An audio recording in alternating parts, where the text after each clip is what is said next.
Hey everyone, welcome back. Hello. Podcast episode 4. Boom, boom, boom. Yeah, welcome back. So, you doing good? I am doing good. My throat has a little bit of a tickle in Yeah. it today. I'm not gonna lie, but No, we've both been struggling a little bit with the sickness, so that's okay. God is still on the move, right? yes, he is. And while we're here, don't forget to like and subscribe. Click the notifications so you know when Pastor Liz is sending something new out. And we're so excited to be with everybody today. Awesome. Yep. Welcome back. So this week I have been sick, and so it's been a little bit hard for me to feel excited or like energetic, I guess, for lack of a better word, because I have been sick. But I'm telling you guys, God spoke to me, and I'm so excited. I already told my kids, I'm so excited to share with you. This may it may be weird, it may be a different way of looking at an old Bible story, but I'm super excited. Yes. So why don't we just jump right in? Let's do it. Okay, so I go through every year I go through the Bible chronologically. I actually go through it as it is written chronologically. So if ever a book came first, that's how it's being read. Well, this year I decided to do something different. I'm going to go through it as it's canonized. I love big words, canonized. That just means that a bunch of guys got together 100,000 years ago and decided in what order the pages would be put in the written word. And so I decided this year, why don't I just go through it that way? So I was reading through Genesis, Exodus, and I'm like, it only took a chapter. It didn't even take a chapter for the Israelites to be ridiculous, and then God has to lead them in the wilderness. That's cray. And then Moses, of course, was raised up by God, and he is now leading the Israelites through. And guys, I'm just gonna be honest. I don't know how he stayed with them. I know. I don't know how he stayed with them, but he stayed faithful. Yes. In fact, it was a couple of times that he had to fight for their right to be alive because God goes, why I oughta. I don't think that was how he said it, but God was angry, frustrated, and Moses himself fought for the baby. He goes, yeah, but if you do kill them, what will people say about you, God? Nothing to do with the people. In fact, at one point, God said, make it plain, make it clear. I'm not bringing you, Israel, into this promised land because you're so amazing. I'm actually bringing you into this land because the people that possess it now are so ungodly. That's a big point of what God starts stirring. So then I get into when Joshua takes over. And Joshua's being raised up, and he's like, what? A thing to remember, he's one of the 2 spies that said, we can do this. Moses sent 10 over, 8 came back, we can't do it, they're so big. We look tiny. And it was only Joshua and Caleb said, no, we can do this with God. So Joshua's now taking over, and he's bringing this stubborn people, this rebellious people. Anybody else? I felt like I could have been right in there. Yeah, he's bringing them actually across the Jordan. He's going in. Well, they've reached Jericho. And then I just want to break out in the song, Joshua fought the battle of Jericho, Jericho. Oh, but yeah. I won't. Oh, okay. I was going with you. I want to, I was going with you. I shouldn't. That's an old song we used to sing, and I'm like, I don't It's even my know what it means. childhood Yeah. bubbling up. Yes, Joshua fought the battle of Jericho. And as I was reading it, just in my Bible time, when my time with the Lord, I was stirred again by the story of Jericho and how it feels different than any other land they possessed. And here's how it feels different to me. First of all, they hit a wall. They hit a wall. Now, in biblical times, there were walls built around towns, and I'm going to get into that in my main thought. But they did it, and then God gave them very specific and kind of odd thing. You have to walk around. You have to walk around. If you guys want to read about it, it's all in the book of what? Joshua. And so I was reading that. But then when I was worshiping in church services, I just felt the Spirit come on me. And you guys were actually singing a song. And there's one song, and for the life of me, I can't remember exactly what song. You might remember, Mana. But it said, break down the walls. And we're singing that. Break down the walls. And all of a sudden, I just felt like the Spirit of God overwhelmed me. Spirit Breakout. The song's called Spirit Breakout. And there's that one sign, break down the walls. And I felt like God so clearly spoke to me. And he goes, I have a word for you between that, when we cry out, break down the walls, and the walls of Jericho. So you ready? I'm ready. Want me to share? Let's go.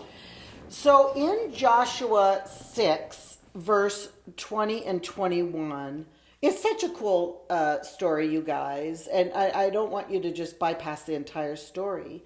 But honestly, it was God saying, I already gave you the town, but there's a wall that you have to break down because the people inside are ungodly. They don't love me. They're not for me. They certainly don't worship me. Now, super side note, there was an innkeeper, some versions say prostitute, innkeeper. Her name was Rahab. And if you read your Bible in any regularly, you'll already know that she and her family were spared because she did revere God. She saved the scoper outers, the spies that Joshua. So that's just a side note. It has nothing to do with God spoke to me. And so God said, what I want you to do is every day for 7 days, I want you to march around one time every day. On the seventh day, I want you and these people to march around 7 times. And at the end of the 7th time, you blow your trumpets and you shout. Yeah. Okay, so that's historically, that's what had to be done for the walls to come down. Verse 20, Joshua 6 says, so the people shouted and the trumpets were blown. As soon as the people heard the sound of the trumpet, the people shouted a great shout, and the wall fell down flat. Yeah. So that the people went up into the city, every man straight before him, and they captured the city. So a couple of things in this moment of saying, break down the walls. Number one, those walls that were around a city were not picket fences from Home Depot. They were thick. Yep. A lot of times they were thick enough for a chariot, historically speaking. Men would walk around, and that wall came down flat. And the men could walk in straight and capture the city. Yeah. Come on now. If that doesn't stir something. Yeah. So now check it out. This is the part that I think the Lord just said it to me, and I want to share it. And I hope, Lord, I do it correctly. My notes, if you saw my notes, it's like 5 words. This is what the Lord spoke to me Sunday when I was praying for the people that the walls would come down. The Lord said, think of it this way. Think of it in a new way. You are the city. And I'm like, oh, what? And inside of you are ungodly things. And you or someone else has built a wall around yourself. And that wall is keeping the ungodly things protected. Wow. But what if God said. What if, instead of saying, break down my walls, God, what if you marched around Come on. the city? And what if at the end you gave a great shout and the walls that were keeping ungodly stuff inside of you Wow. came down? That is so good. Can we talk about this for a little bit? Yeah. I'm just thinking 7 days. 7 days. 7 days worth of marching around the city Yeah. once. Then the seventh day, 7 times. Can we just ask ourselves, like, how bold and how far are we willing to go for what God is calling us to do? It goes back to, I'm just thinking there's so many times where I just feel lazy, or I'm just in a rut, or I'm, doing things the simple way. Right. But it's like, no, like, what God is asking us to do is worth that push. Coming off our weekend, Yeah. we just had classes at church, and then we had Sunday. I'm like, whew, 2 days. Yeah. But 7 days, and they were faithful, and the walls came down. And so I'm just like, Jesus, what walls can come down so the ungodly things can be washed out? We can go and snatch those up and toss them out. Yeah. Being bold. We can actually, and we need to destroy them. Because when God told now the people to go in, Yeah. they didn't just say, I'd like to be with you. Actually, they destroyed the people, the idols, and everything because it wasn't godly. And they actually got rid of it, and then they were able to inhabit that land, fearing and revering God.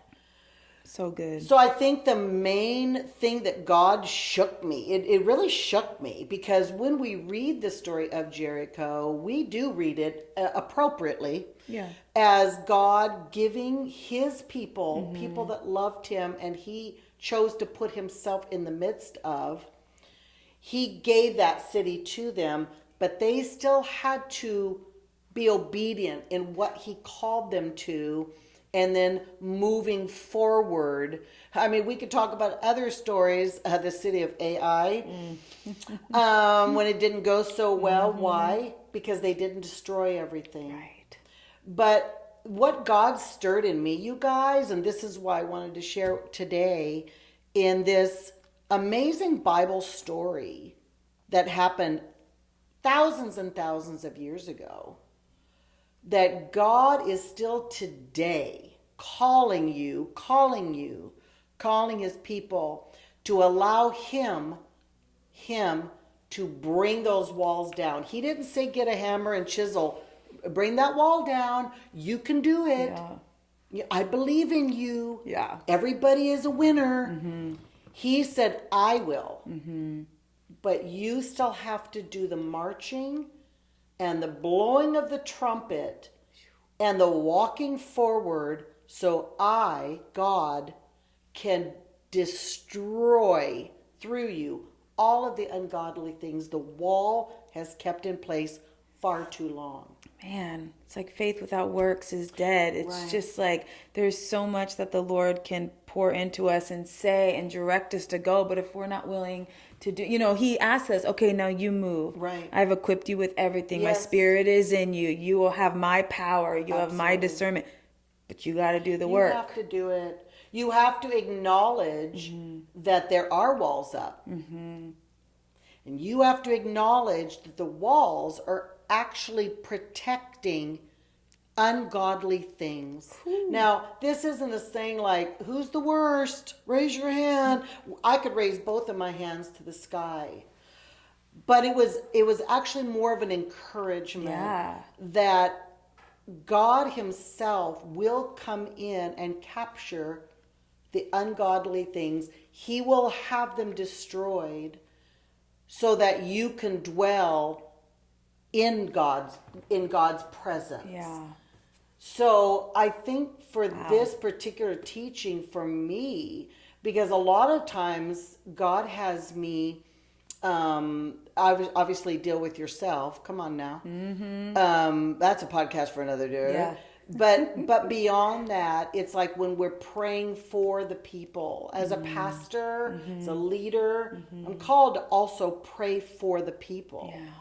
And I will always encourage, because it's biblical anyway, and I always believe that prophecy, leadership, it is to lead the people to a new place, but a place of freedom, never condemnation. Yeah. And so I hope this word kind of stirred. I know it feels short, and I wrestled over that, but it doesn't mean it's not powerful. Nope. It's not powerful. That it's okay to look at ourselves as a promised land that God wants to inhabit and bring himself in. So that's why it's kind of weird to take this story and make it about me, about you. But that's what I feel like God was stirring in me Sunday. It was like, let's walk around ourselves. Let's be honest with what's inside the wall. And let's seek God and ask. Joshua didn't go, I have an idea I'd like to run by you, Yahweh. Yeah. I thought, what if we walk around? No. He was a servant, a bold, that was going to go in, and he just was waiting on God, because in every city it was like, go in and take. But in this particular city, it was stop, march, wait, blow the trumpet, shout, and I will cause the wall to come down. That's so good. Yeah. That is so good. It's reminding me, I was talking with a group of ladies last week at a connection group, and one of the gals said she had a vision, or it was a dream, that she was in her house, her normal house that she lives in, and then all of a sudden she found herself in another piece of her house, but it was another house connected to her house. So she had the sense that it was her house, but it wasn't the part she lived in. And then she said all these creatures and like the spiders and stuff, they're all coming alive, and she just wanted to go back to the part of the house she was familiar with. Wow. And it was so interesting, because as she was saying that, it was just stirring up in me that there's, we're all equipped with the full capacity that the Father gave us from before we were in our mother's womb. But how much is blocked off due to whatever it is? You can put whatever it is on there. And so it was like the Lord is saying your capacity is actually way greater. And so when you're talking about the wall, our sin or the negativity we keep around our life, or our lack of faith, anything it could be, it's like, no, the Lord's calling us out in this season and saying, be bold, do what it takes, knock those walls down so we can live in our full capacity. And I thought it wasn't an increased capacity at that point, or the gal's dream. It wasn't that house, that part of the house didn't grow. It was always there. Right. It was just unutilized. Wow. Or utilized for the wrong thing. Yeah, utilized for the wrong thing. That's and good. so it's like, shoo, because God hasn't changed. So we're in this position right now. I'm just feeling like, what do I need to do to knock down the walls to any of these crusty little corners that aren't being used, that God has already ordained for a specific thing he wants me to bring? And I could even take it a step further for you, and maybe for you. What can I do to allow God to take down the walls? Yeah. I think even in the church today, and definitely in all the books that I kind of see around and everything like that, except for this one, it's you can do it. Yeah. And if you know me more than 2 months, you should know that I am not for self gratification or behavior modification. Yeah. I am for submitting to God and allowing him to break down those walls, because you can't. I can't. The men could not have. The thing is if we could, we would have already. We would have already. And we would have already. Ourselves up. You know that I've only shared. Through the Lord's power. Only. And thank you, Lord. Yes. I look at it as freedom. It's like, you don't have to be strong enough. You don't have to have your act together. Right. You don't. Because God is. And God will. Yeah. And in my own personal life, you know this, major strongholds have come down. Why? Did I get my act together? Did I read the right book? No. I submitted Say yes to myself Jesus. to the Lord fully, and I did the hard work. I fasted. I prayed. Yeah. I asked in faith, and I asked for it, and those walls came down. Yeah. Yep. Little caveat, I feel like the Lord is saying a little caveat. Sometimes God allows strongholds, or I call them irritants. Paul called it a thorn in the flesh. I was going to say my thorn. He allows those to stay because there's something in us that needs it to stay. I know that's kind of tricky and it feels weird that I just said that. We might discuss that in our follow-up video. But and so if strongholds are still not coming down, don't doubt God. Just stay faithful. Maybe it's not the 7th day. Maybe it's day 2. Wow. Yeah. That's so good. It just reminds me, I think Pastor said it on Sunday. When we're going through trials or when you have the thorn in your side, it's actually the Lord saying, I trust you Right. enough to Yeah. go That through was this. good. And so That it's was good. just, you said maybe it's the 2nd day. Whew, that hit hard. Maybe it's the That's second really day. good. And the wall, what had to be destroyed was ungodliness, not humanness. Yep. But actual ungodliness, denying God, not submitting to Him fully. When we're fully submitted to God, we're still human. Yeah, it's true. We're still human. But the actual thing that God needed to destroy was ungodliness that was behind a very thick wall. So Yeah. Great. it's good stuff. Well, that's what I had. It's just, read Joshua. It's a good book. You want to be strong and lot of battle. courageous. He didn't pick a strong and courageous guy. He picked a submitted guy Yeah. that was submitted to the leadership before him. Then God Himself said, "Be strong Yeah. and courageous." Yeah. That is so good. Woo! That's so It's good. good. Yes. Well, we're so happy you came today. Thanks Yeah. for joining us. Don't forget to like, share, subscribe, get your notifications. Send this to somebody that you feel it'll bless today. And we're so happy we're able to be with you. Awesome. We'll see you soon. Yep. See you next week. Blessings.